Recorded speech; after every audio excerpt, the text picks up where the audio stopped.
Hello and welcome to Business Incorporated live on Channels Television. Well, it's the last trading day of 2024 and the local bourse is closed right now. But here's what's coming up in the next 55 minutes.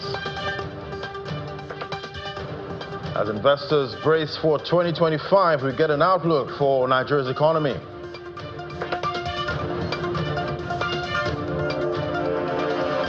We see Kenya surpasses revenue collection targets in the first quarter of the 2024-2025 financial year.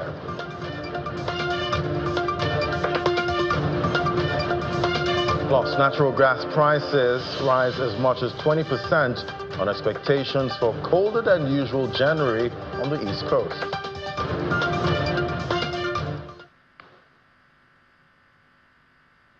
And it's great to have you join us. I'm Ladi Williams. Let's get a check on the metals market now. See gold prices dipped in thin trade today as traders awaiting fresh catalysts, including next week's U.S. economic data that could influence Federal Reserve's 2025 interest rate outlook, as well as policies from incoming President Donald Trump. And we see spot gold there, $2,603, down over 0.5%. U.S. gold futures, $2,616 per ounce, also down 0.6%. Other metals that we track in space, we see palladium on the flip side, up 1.1%, $901 per ounce. Platinum, that's down 1.5% at $905. And we see spot silver also down 1.5%, $28.94 per ounce. Still moving farther away from that $30 psychological level. Let's get a check on oil now. With oil prices rose after data showed China's manufacturing activity expanded in December, but they're on track to end lower for a second consecutive year due to demand concerns in top consuming countries. $74.59 a barrel, 0.8% up for Brent crude, looking much better than the metals market. WTI, the U.S. grade, 0.93%.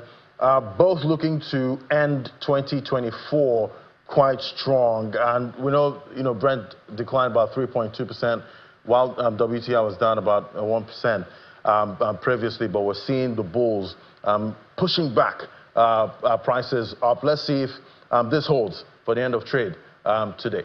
But as 2024 winds down, the federal government and majority of state governments have put forward their spending plans for 2025. With most budgets having big deficits, experts believe the government will tap the fixed income market with expectations for Sukuk issuances in 2025. I had a chat earlier on Business Morning with Akpewe Oputu, chief dealer at Lotus Bank. She believes capital projects will spring up in 2025, bringing more issuances for Sukuk. Take a listen. We expect that with 2025, we will see borrowing in that space because the Sukuk bonds are actually for capital projects. So we have a lot of construction coming into the year, and we know the government actually has the infrastructure bond which they've come up with. But we expect that there will also be a Sukuk issuance in 2025. So the non-interest banking space and other investors, it's not just for non-interest bank, even the conventional banks, they actually play in those space. So we expect that in 2025 there will be an issuance. Last auction, which was in 2023, was over 350 billion. So I'm expecting trillions on the Sukuk issuance coming into 2025. The federal government bonds are actually trading around 22% levels on the 2031 bond. So if there's going to be a new issuance in Sukuk, whatever the tenor is, we expect that the rates will go around 20% levels or higher than that, because the investors we see playing in the Sukuk market and in the conventional banking space are actually the same investors, and they actually expect the same level of return. And the governor of Adamawa State, Umaru Fintiri, signed the 2025 appropriation bill, 486.21 trillion there into law following its passage by the State Assembly. The budget, tagged Budget of Service, presented to the Assembly earlier in the month, is based on current macroeconomic indicators, which include an oil benchmark of 1.8 million barrels per day, an oil price benchmark of $80 per barrel, with an exchange rate of 1,314 naira to the dollar.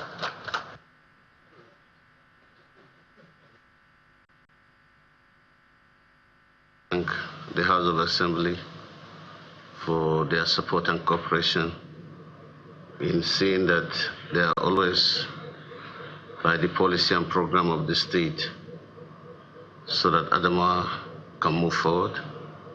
The team and the entire management of this government for their untiring effort to see that whatever that is required to build our society, to make it united, peaceful, and put it on the path of development like any other state in this country. I want to use this privilege to thank everyone and to assure the people of Adamawa State that yes, we have tagged this budget of service, and like any other budget, we will see that we implement it to the latter. And we will ensure also that every kobo and every revenue that is required to match this budget, we'll put every effort to ensure we realize it, and we'll ensure also that we give account of every kobo that is realized to ensure this budget is fully implemented. Yes, and today, yeah, the local boss is closed earlier than usual. Normally we close at 2:30, but yeah, with the holidays in now, it's 12:30, and we had the final trade, the final closing gong of 2024.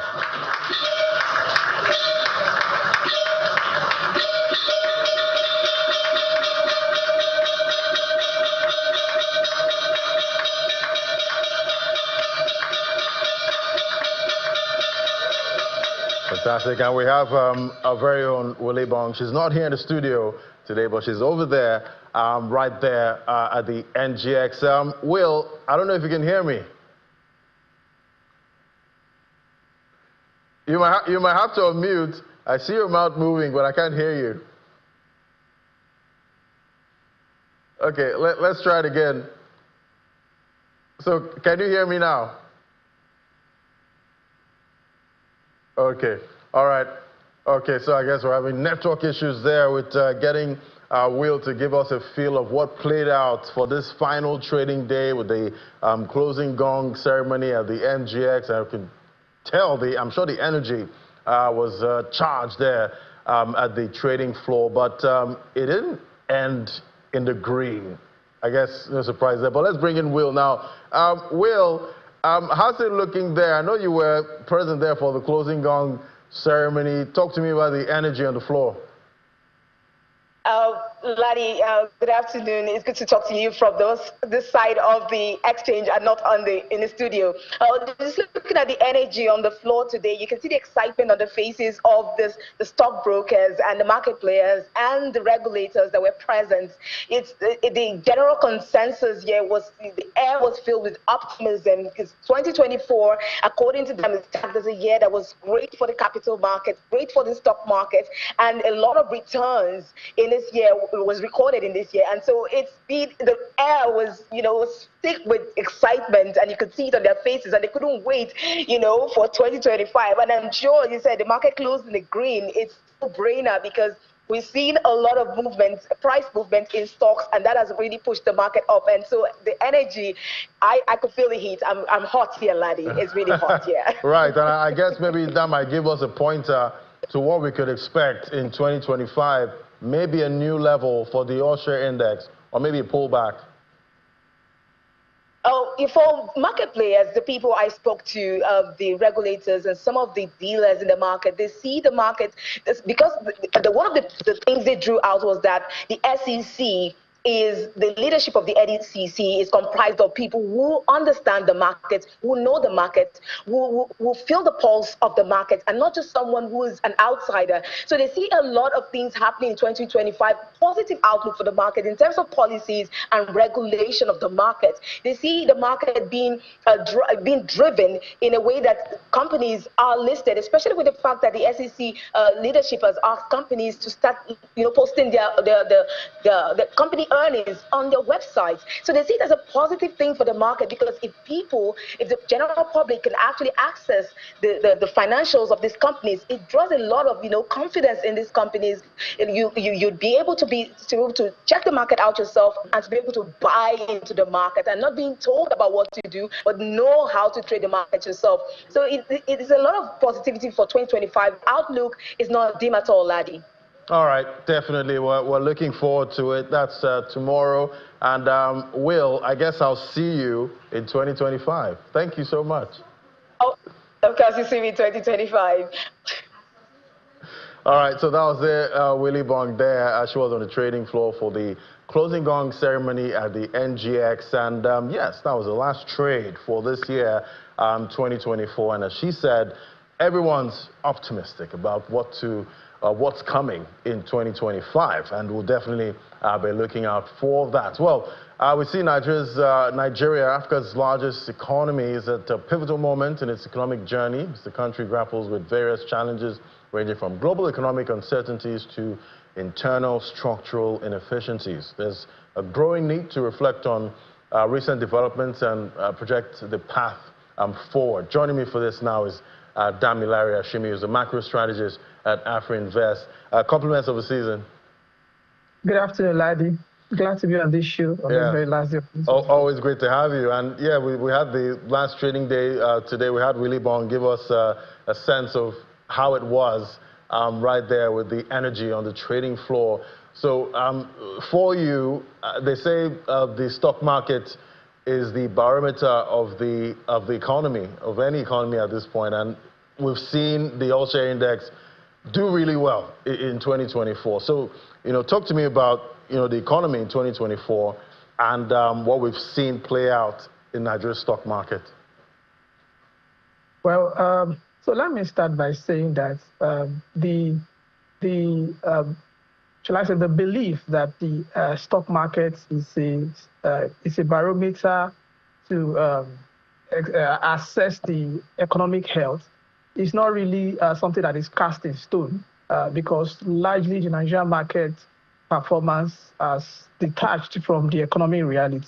And I'll give an example. Even in 2020, when there was COVID pandemic and the economy contracted by about 1.93%, the Nigerian stock market returned 50% that year to emerge as perhaps the best performing stock globally, according to Bloomberg. And if you look at the trajectory of the market since 2020, it has not dropped the ball. It has continued to gain. But when you then look at other macroeconomic variables, the dynamic is a bit different. Now, moving to the question you asked properly, as per what were the things that shaped 2024. Honestly, there were a lot of moving parts in 2024 that shaped the economic outcome, as I will put it, for Nigeria this year. You want to look at it from a broader perspective of external versus internal variables or drivers. On the external side, at the end of 2023, there were high optimism that inflation momentum in advanced economy, we begin to weaken from Q3, and that maybe there will be multiple rate cuts, which will help incentivize capital flow to emerging markets. But that didn't come through in Q1, neither did it come through in Q2. It was until Q3 that we began to see rate cuts in advanced country, because inflation in that region too was a bit sticky.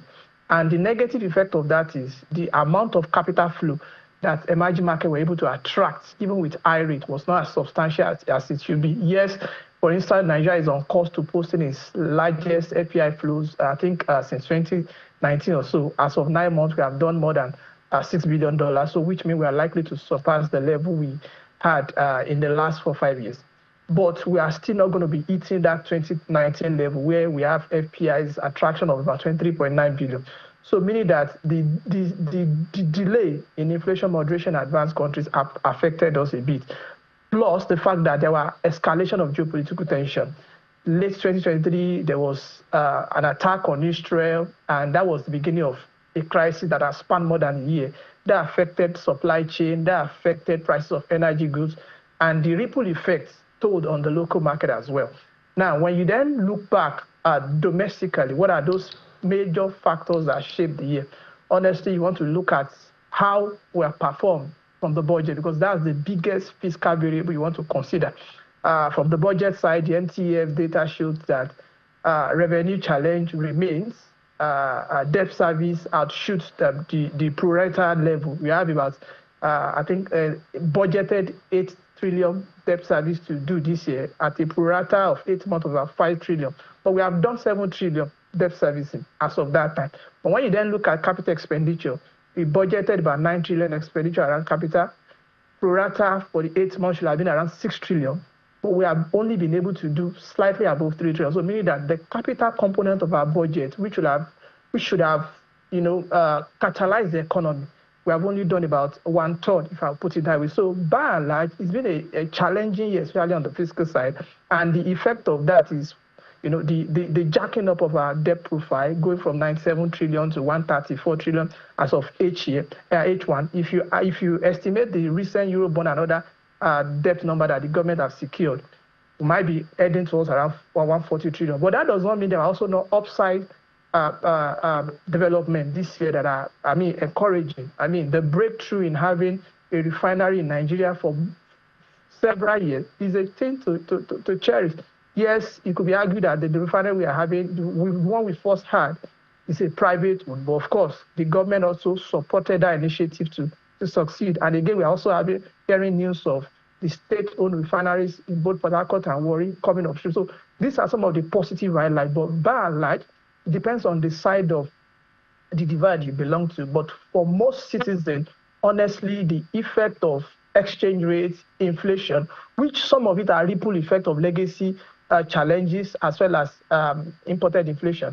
Most citizens will tell you that 2024 was very tough because inflation is a very terrible thief of value. Right. And when people are not able to value exponentially. Okay, Larry, let me come in here. So, you did mention the refineries, and the latest one, coming online is the Warri refinery. So, seeing all these refineries, springing up, and definitely we have the private sector-led Dangote refinery.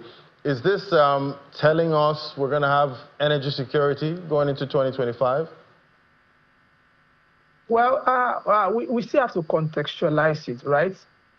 If you look at the entire production capacity of the state-owned refinery in Nigeria, even plus the Kaduna, the two in Delta, the two in Port Harcourt and one in Delta, even if we have all the 4 state refineries producing at their peak, their outputs still cannot meet local need up to 35 or 40% based on consumption numbers that we have seen over the years. We have had time where we're told average consumption about 35 million barrels per day.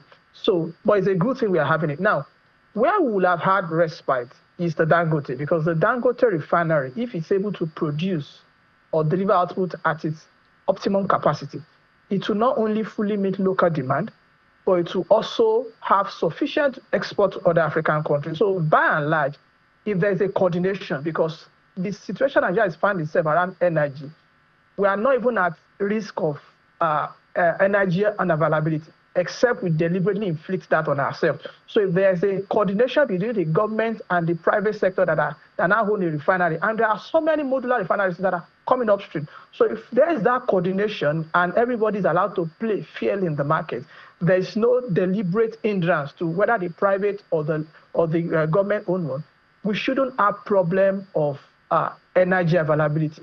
But that is a different subject when you then talk about price, because what most people want to hear is that would there be a significant fall in price of PMS? The reality is that PMS is a global commodity price in dollars. And when you look at what has happened to our exchange rate, where it has lost more than 80% from about 481 to over 1,005 in the space of 19 months, it will be very difficult to expect in a fair market level to expect PMS falling below 800 level. But the reality is that if there is no deliberate hindrance in terms of coordination, we shouldn't have problem of scarcity again. And I think that's one menace we don't want to experience again. Last year, we had scarcity episode about 3, 4, 5 times.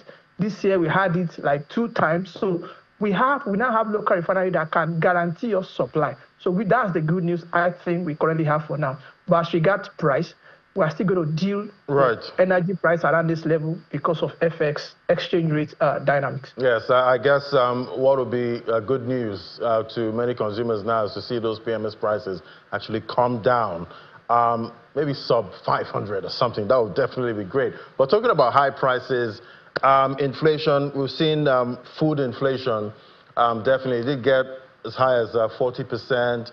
It moderated, below that 40% level. But now it's technically almost back there at 39.93%, looking at food inflation numbers for November. So, and this is a period where people would love to eat a lot, and we've seen prices high at the market. So, going into the first quarter of 2025, what are you seeing for food inflation, food prices? I think barring any major shock, a combination of high base effects, stabilization of FX rate, because you agree with me that over the last 1 month or so, there have been significant stability in the FX market. In fact, there have been pockets of mild gains, especially since the CBN introduced the EMFS platform, which has helped enhance transparency. And there are other reforms we can talk about that the CBN has rolled out in 2023 that is at least supporting improved FX flow through the official channel. So by and large, if you put high base effect on one side, added to that a sort of stability in the FX market, we think that by the time we're moving towards the end of Q1, inflation should have moderated slightly, even if it is to around 30% level. I mean the headline rate. Now, same as food inflation, by the time we are moving to, because if FX prices stabilized, I mean, it will have effect on PMS. The reason why some of the price of PMS has come down a bit, Dangote selling at about 800 plus, NNPC2 at around that level. The reason why we are having that is because FX stabilized and perhaps there are some mild gains. If FX rates should go up significantly, the prices of these people will go up and it will have effect on the market because energy is a commodity that binds everybody together. So by and large, barring any shock, high base effect, FX stability should support at least a modest decline in inflation, headline and food inflation, headline to about 30% and food to about 36% by the end of Q1. And if the government can also then roll out a lot of, other policies that will support local productivity, that will support local manufacturers, such that their cost per unit will not go up, but rather it will moderate, then we can begin to think of at least a medium-term positive outlook on inflation. So that's our view for that. But barring any shock, we should see inflation moderate towards Q1 2025. Right, and I guess another key metric that manufacturers would be looking at is interest rates. Going into 2025, what are you seeing right now for most developed economies? They've cut rates in 2024, but from the U.S. Fed, there are indications that in 2025 there won't be 4 rate cuts as expected. That's been cut to 2, and we also see projections that the central bank MPC here might start cutting rates in 2025. How are you seeing all of that play out? We don't see the CBN cutting any rate until maybe H2. We don't see a rate cut in Q1 2025. I think the best we can see, the MPC is expected to commence its bi-monthly meeting in January. So we don't see them cutting rates in January, neither do we see them cutting in March. If there will be any early cut at all, perhaps maybe in May, and because of the delicate situation of Nigeria, you talk of inflation currently at 34.6% level, that's the headline, food at almost 40%. The only reason why anybody will expect inflation to at least moderate in Q1 is because of high base and because of relative stability in FX, not because our production level has increased significantly. And when you look at the law of demand and supply, so long demand, continues to outweigh supply, there will be element of inflation. So by and large, yes, we believe there is a room for CBN to cut rate, but not until mid-year, because by that time, there will have been what I would call a lot of attraction towards emerging market from advanced countries, because by that time, we expect that at least the advanced market, the US, UK, will have done one more rate cut, which will have mean that asset pricing in those places are not as attractive as it should be in emerging market. Then that should then incentivize capital flow to emerging markets. And the increase in FX flow towards this part of the world, whether in terms of foreign portfolio investor or investment or foreign direct investment, should then help reduce FX pressure and also expand productivity. Because as FX pressure is reducing, people can even still borrow. Manufacturers are actually facing two headaches. If they are borrowing a number in Naira, they are paying interest rates of 30% and above.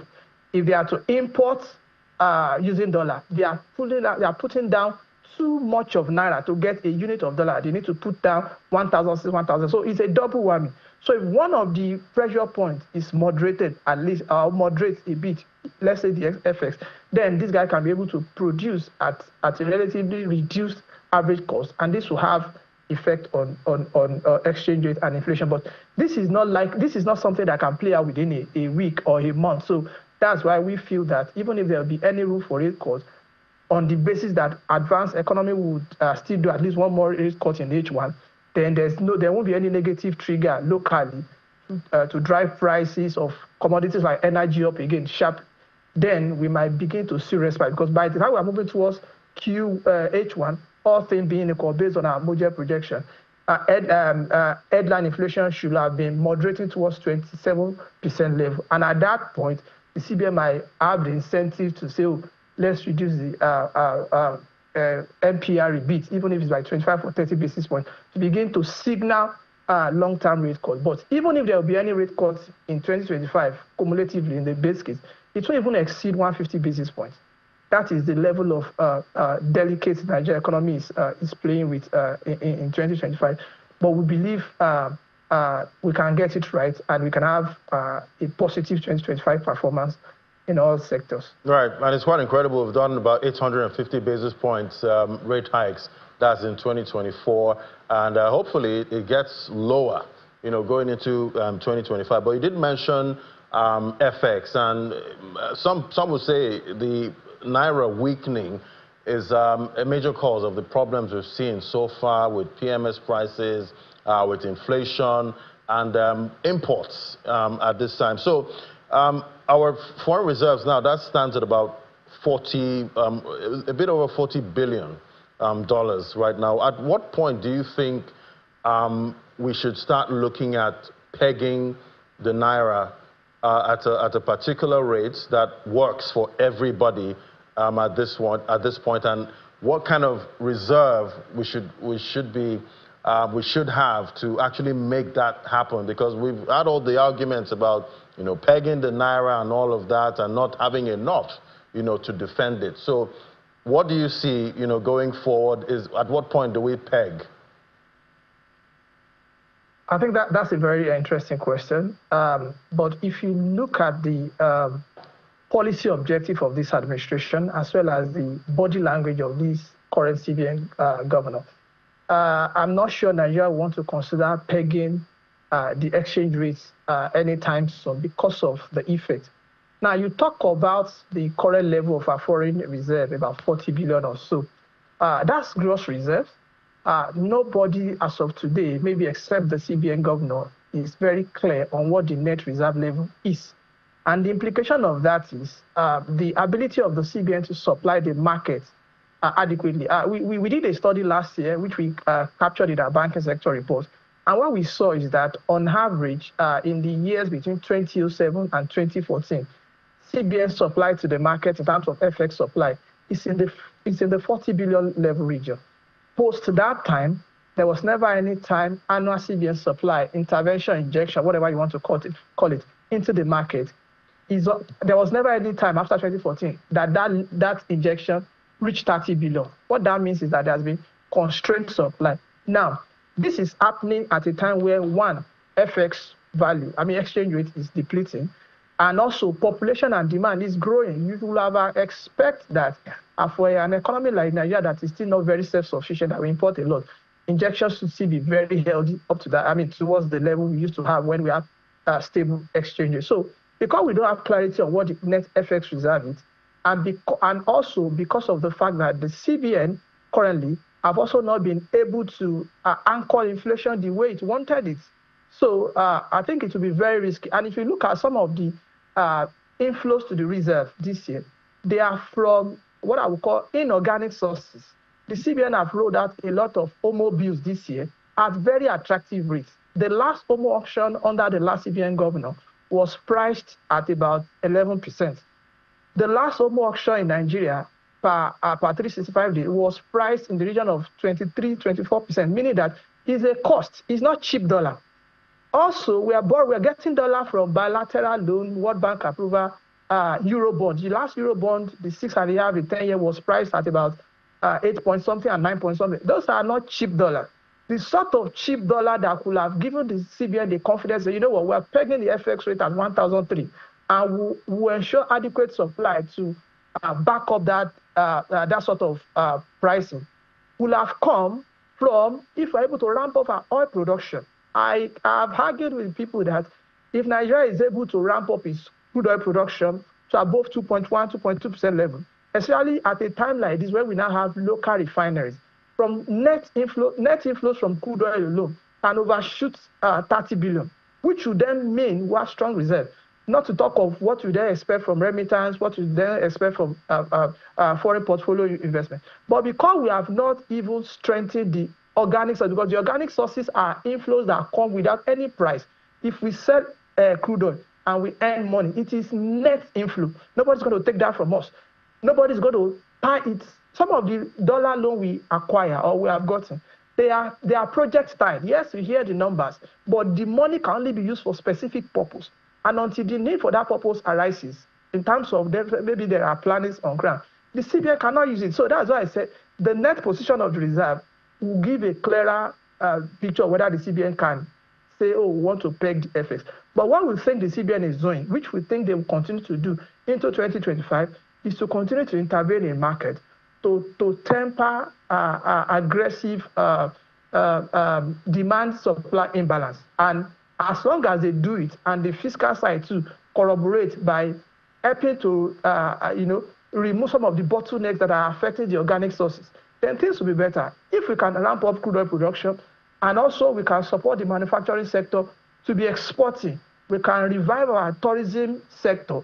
There are a lot of countries that are living on tourism. Countries like Saudi Arabia are making a lot from tourism. Countries like even Kenya in Africa. So these are the organic sources that whatever comes in as FX inflow will be net for us and nothing will take it away. But until we do this, the CBN will not have that war chest to be able to peg the naira at a certain level. In fact, it will be devastating.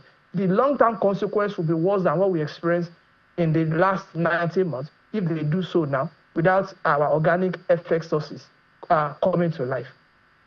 All right, definitely. So much to unpack there.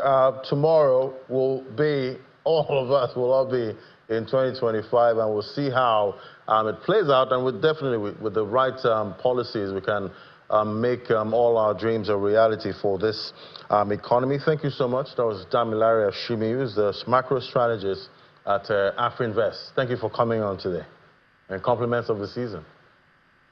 Wishing you the same, laddie. Thank you. Welcome back. Well, let's head to the markets now. For Africa, we see the NGX that closed earlier at about 12:30. We had the closing gong ceremony for the last trading day of 2024, and for the NGX down about 0.22%, 102,926 points there. If you look at the board now, see 0.22% down. That's for the NGX.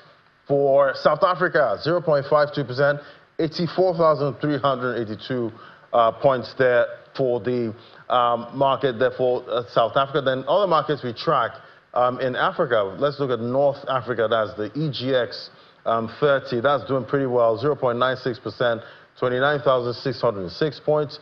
For Kenya, the close 0.60%. That was close for Friday, 123 points for the all-share index. Let's look at Middle East. Let's see what's playing out. In the Middle East, you see for the UAE 0.15%, Dubai index 5,161 points. Abu Dhabi, a marginal gain there, 0.05%. And let's look at Saudi Arabia, Qatar. Let's see how it's looking in those markets. For Qatar, it's down 0.14%. And on the flip side, in Saudi Arabia, 12,049 points, up 0.41%. Let's get a check on what's playing out in other markets now. See for the Dow Jones Industrial Average, 0.13%. That's for the futures, 42,000. Yeah, we did see most of these indexes hit levels not seen before, 0.23%, S&P 500. But we're going to get a sense of what will happen for the last trading day in the U.S. That's for the major markets there. Tech-heavy NASDAQ futures up 0.44%. Let's get a check on what's playing out with Asia now. We see for Asia markets, for the Nikkei, that's down 0.96%, almost 1% down at 39,894 points. Hang Seng Index on the flip side, managing to stay out of the red for the close. Marginal rise for 0.09%, 20,059 points. Let's look at the other parts, other markets we track in Asia. The Nifty 50 also managing to stay out of the red. 3 basis points rise. Shanghai Composite couldn't manage that, 1.63% down at 3,351 points. So that's a picture for markets in Asia for the last trading day of 2024. All right, now let's get a check on what's playing out in Europe now. That's for, we have in Berlin as 2024 is coming to a close. Many stock markets around the world have already closed their books, including Frankfurt and other European bourses. So how has the past year, how does it look for investors in Europe? Well, we have Lars Holter with DW to give us what's playing out. Great to have you, Lars. So what can you tell us? Thanks for having me. Well, it's probably best to start with a headline number. German stock markets are ending the year with gains of almost 20%. That is pretty amazing, and we can definitely call 2024 a bullish year for sure. Now, US and Chinese markets might have performed even stronger, with the S&P 500 up 34%. But looking at German markets, they beat the emerging markets, they beat Japan, they beat most of the other European marketplaces, they beat commodities. And that begs an interesting question. Why? Because generally it wasn't a great year for Germany at all. Politically, after 3 years, the governing three-party coalition has failed. We're currently under a lame duck government heading into snap elections. And looking at the business and economic landscape, it doesn't look too hot either for 2 years now. So this is not just 2024, but even going back to 2023.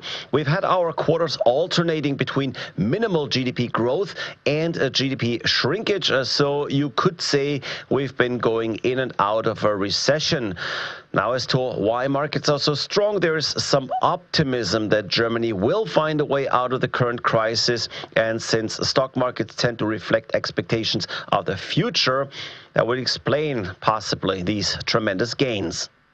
All right, switching to a more corporate side, what were the main stories in this past year?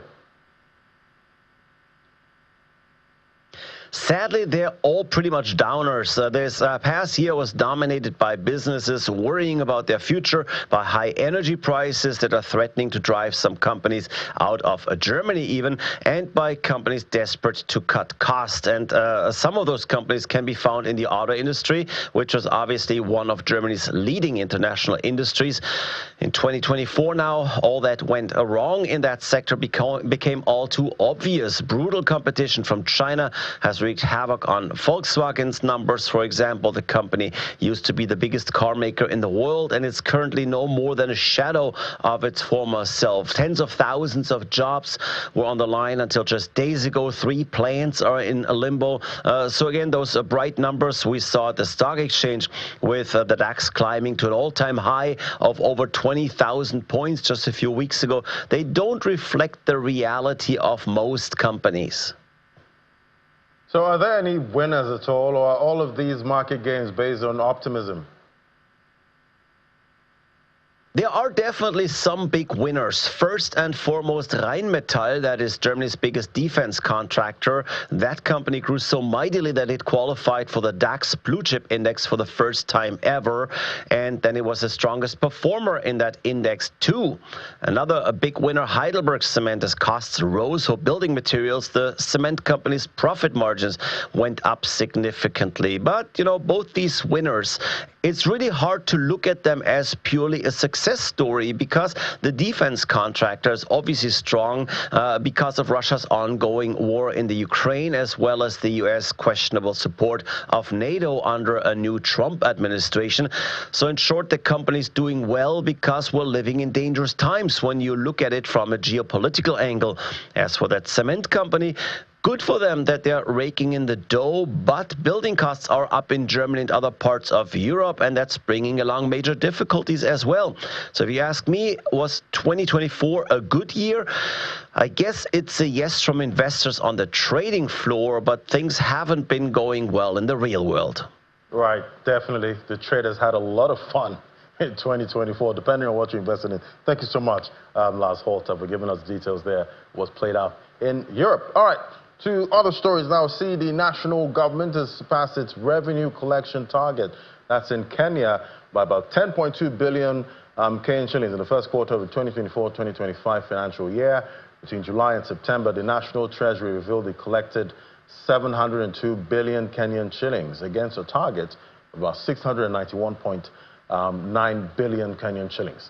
Data from the National Treasury also showed that revenue collection in the first quarter of the 2023-2024 financial year grew by 10.55% from 465.2 billion Kenyan shillings reported in September. Kenyans raised concerns over the usage of the funds, though, cautioning the government against misappropriating their hard-earned money.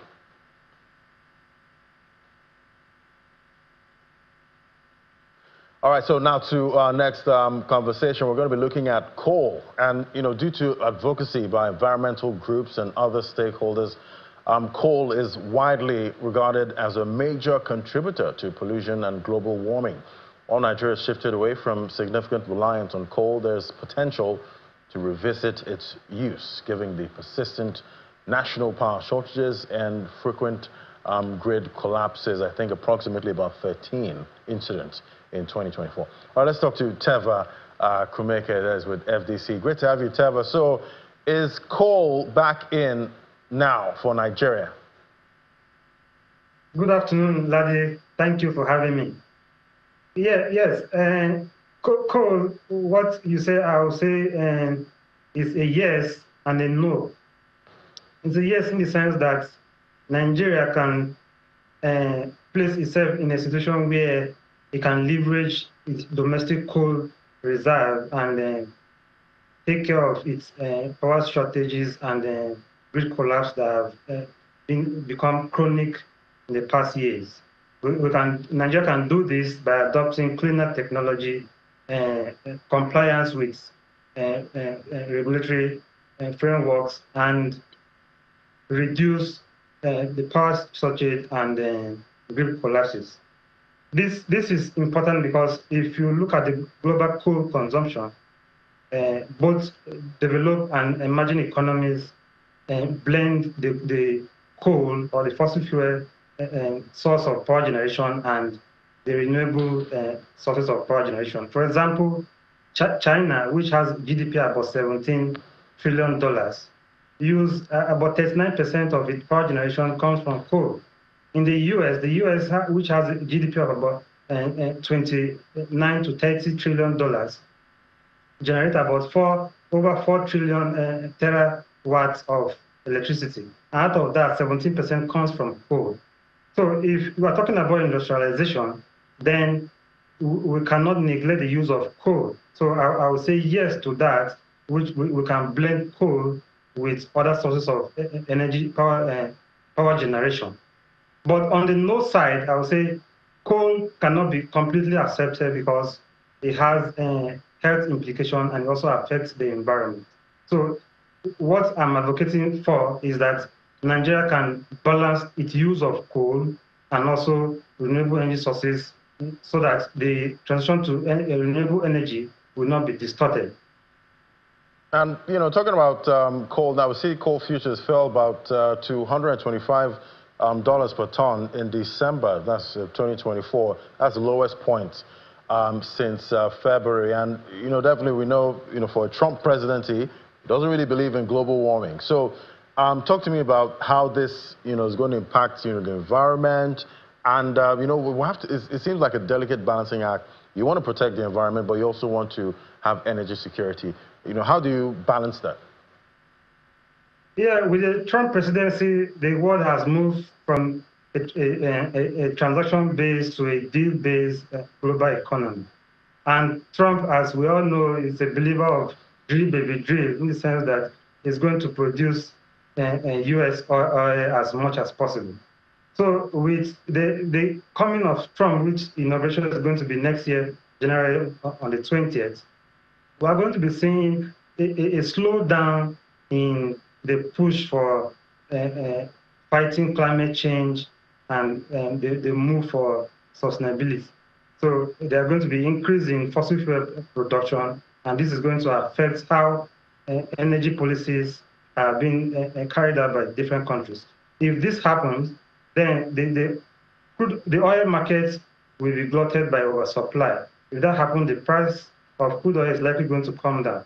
If the price of crude oil comes down, then a lot of countries are going to be shifting to the use of crude oil. But how does that affect us as a country?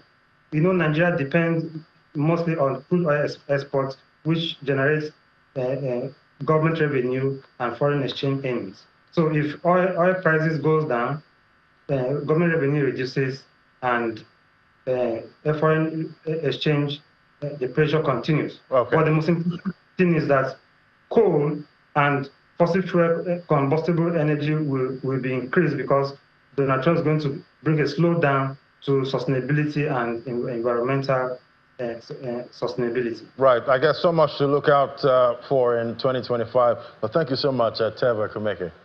Thank you. Thank you very much for having me. All right, let's get a check on what's playing out for the crypto market now. It's also the last trading day of 2024, also in the crypto market. And we're seeing Bitcoin there trying to make some kind of comeback. Yes, trying to make a comeback for this last trading day. There you have it, $94,101, up 0.49%. But on the flip side, Ethereum not showing that same move there. But we see other altcoins in the market, trying to get back most of the losses at this point. All right, let's look at the top cryptos from 2024. That's the top gainers from 2024. And we have the likes of Pepe. Yeah, Pepe, that's meme coin.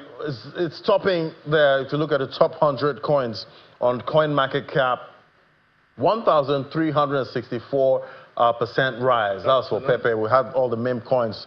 Most of them doing really well. So it makes sense that a meme coin is actually topping for the best performing crypto in 2024. Then we have a project called Sui there, 416% year to date gain. XRP, not left out. It was looking like a stable coin for the majority of 2024, always at 50 cents. But finally, it broke out and gave a 232% gain.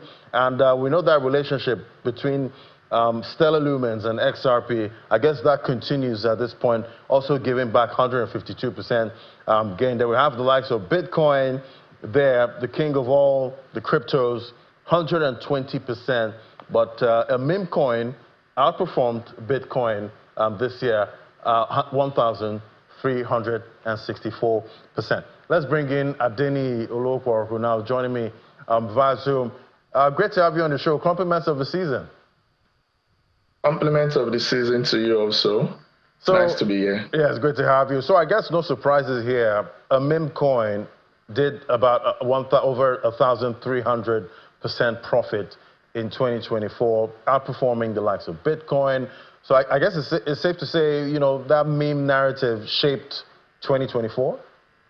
Yes, and that was one of the biggest narratives in the crypto space. We had the meme coin narrative, and one of the biggest reasons for that is that the crypto space, there's a lot of speculations, and it's not really surprising that we had investors looking into those kind of assets like Pepe, Shiba Inu. We also had Bonk on the Solana ecosystem. There were a lot of narratives built around meme coins, but at the end of the day, the leader of the market still remains Bitcoin. Yeah. Right, and looking at 2024 and going into 2025, is it the same narrative you're seeing that's going to shape sentiment in 2025, or is something else, hiding in the corners waiting to spring out? I think one of the biggest narratives that we're going to see in 2025 is going to be regulations.